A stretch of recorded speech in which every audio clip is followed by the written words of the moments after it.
manuprāt, lielākie daļai no šiem čaļiem šīs vispār ir pirmās sacensības viņa BMX karjeras pašā pirmsākumā. Labs starts arī šķiet šajā braucienā ir Ralfam Stiliņām, lai viņš spēs arī šajā braucienā noturēt savu pozīciju līdz pat beigām. No 5-gadīgo sportistu līdzjutēju arī ļoti daudz pāretojās jau pēc pirmās un otrās virāžas. Šie sportisti brauciens turpinās un pa priekšu mums brauca 291. numurs, tas ir Pauls Ārgalis. Jā, tieši tā, Pauls Ārgalis ir vadībā šajā braucienā. Stiliņš no Turkuma ir 2. pozīcijā un otrs ādažnieks Everts Keiš ir 3. vietā.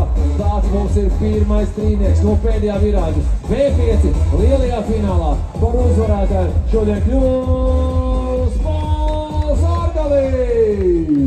Stiliņš 2. un 22. Everts Keiš no ādažiem 3.